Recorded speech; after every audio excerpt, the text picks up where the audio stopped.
A couple weeks ago, I was with the other priests of the Archdiocese at Ocean Shores for our Priest Days annual gathering. And part of that gathering is that we always celebrate the 25th and 50th year anniversaries for priest ordination. So all the priests that was their 25th anniversary or 50th were given, it's just special recognition. And there was each one had a little blurb to be able to talk to the group. And one of the priests that had been ordained 25 years, he had mentioned in his comments about how upon arriving in his new parish, his older pastor, he was a newly ordained priest who came to this parish for the first time. His old pastor told him that he was going to give the new priest the privilege, because of his new ordination, he's going to give him the privilege of taking all the nighttime emergency calls. They weren't split, he's going to get all of them. And the rest of us kind of chuckled a little bit at that.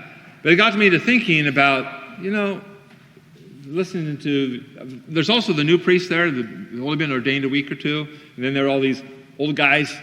This kind of makes you think about your history of the priesthood. So I was thinking, what about the hard parts of being a priest? And I'm not talking about spiritual challenges so much as just on the human level, sort of the human aspects of it. What are challenging parts of it? And I think one of my biggest challenges are those emergency calls. Now, by temperament, I think part of that is temperament. I don't like to be surprised. I don't like the unexpected. I like to plan everything out. So my day is scheduled. It's full of good things. Priestly ministries. I've got appointments with people who want to talk. I go to the classrooms of the school to visit them. Maybe there's a funeral. Maybe there's a staff meeting or whatever. It's all tightly fit together. And so I don't actually like people to be late for their appointments. It throws off my schedule. Just a word to the wise out there. I look out the window. Okay, let's see. To be early is to be on time. So anyway, when an emergency call comes in, everything gets reshuffled. And not only night calls, but people call in the middle of the day go to the hospital. And I see that as an interruption. And that is a big problem, because thinking of something that happens as an interruption is not thinking like a Christian. Probably a year or two ago, I was preaching a homily about luck, about saying how we sometimes say something's unlucky or lucky, or I had good luck, or I was fortunate. And I said, red flag that. You may remember the homily, maybe not, but red flag that's thinking like a pagan. Briefly, I won't go through the homily again, but I meant that the concept of luck was a pagan worshiping of the arbitrary goddess of fortuna, fortune. But that's a betrayal of divine providence. God has a plan for our lives, so we should wipe out those terms lucky, fortunate, luck from our vocabulary, mental process, and instead insert whatever we want to say lucky, blessed. Well, anyway, the same is true of the idea of interruptions in our life. So what I hate about interruptions is that these events or these people or whatever it is get in the way of my plan, what I want to do, right? And therefore, they have to be bad. Because my plan, my schedule, is good. It's priestly. It's godly. And any unwanted, unplanned change, interruption, is therefore naturally unfortunate. There's the fortune again. Lucky word, so get that out there. I naturally feel put upon or frustrated. Oh, why did this have to happen? But then there's the story of the gospel. We have Mark 5 today. So it's actually two stories. So we have Jesus going about this important public ministry by the shore of the Sea of Galilee. And he's preaching to this large crowd. But then Jesus gets an emergency call. Jairus' daughter is sick, on the point of death. So our answering service calls that actively dying. There's somebody here from Overlake says that there's a patient there in room 211 who's actively dying. So what does Jesus do? He immediately heads off to minister to her. And that's good. I'm not complaining about that. We have to do that. When we get the call, we have to go. Good example. Did he feel put out by this interruption that he had to scrub the teachings that he wanted to give at the seashore. You can try to get into his mind. I find that hard to believe. And then, so now he's heading to Jairus' house. Jesus is interrupted a second time. An interruption of an interruption. I mean, this is ridiculous. A sick woman wants an encounter with him. And he stops and he spends precious time with her. And I want to say, Jesus, there's a girl actively dying, waiting for you. Do you really have time for this woman? Sure enough, as Jesus finished with the woman touching his cloak, we find out that the daughter has died. Good job, Jesus. Maybe due to the interruption that delayed him.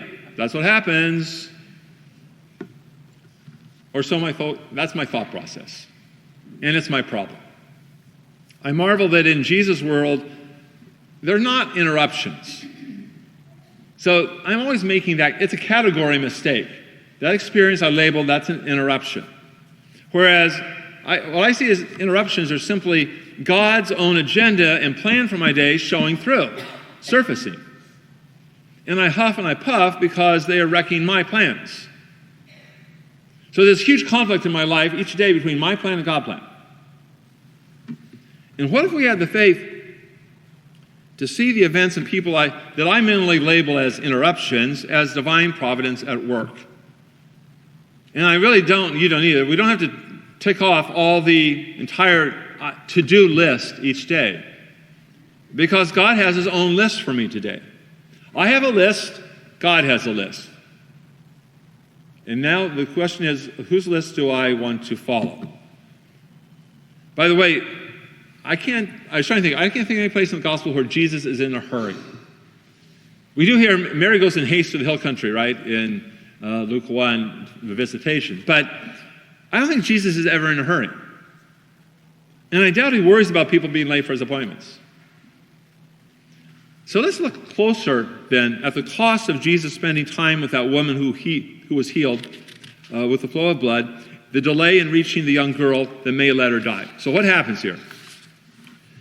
What was going to be a healing miracle becomes a raising of the dead. So think about this. So Jesus' day, I assume, is I'm doing my Father's work today, and that is to let people know who I am, who he is, and who they are. I'm going to preach that. I'm going to show the gospel to them. I'm going to show who I am, the Messiah. So what would most touch the crowd surrounding Jesus that day? Would it be a powerful seaside sermon, complete with Jesus' thought-provoking parables? That would be powerful. We know that works. It impacts people. But is that better than the healing of a very sick girl before their very eyes? I don't think so. But Jesus, on the other hand, then Jesus does many healing miracles. Would another one have been more life-altering for his disciples than seeing someone rise from the dead?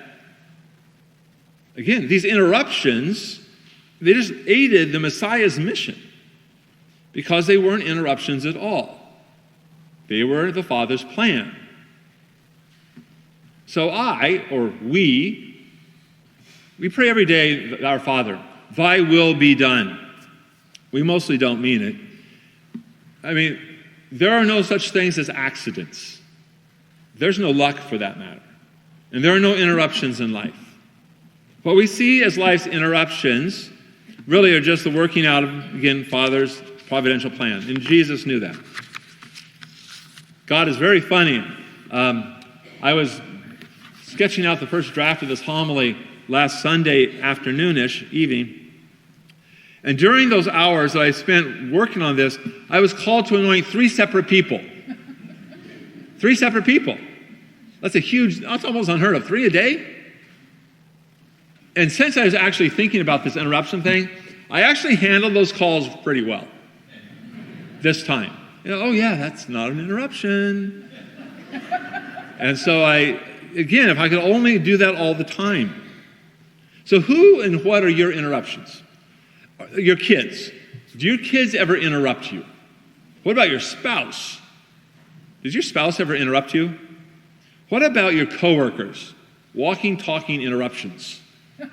Maybe your car. inanimate objects, the revolt of all of that. Anytime I think someone or something is an interruption, I need to red flag the thought.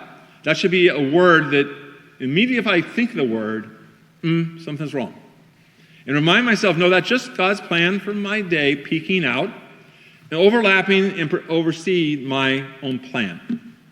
And I'm going to fail at that many times, as I have throughout my life and throughout my priesthood. Or I want to see emergency calls as being so difficult. But I know I need to keep asking Jesus for the use of his eyes and his mind when those calls come in and my plan is upended. You do too. Again, may we pray that we see no one as an interruption, but simply God's plan in our life.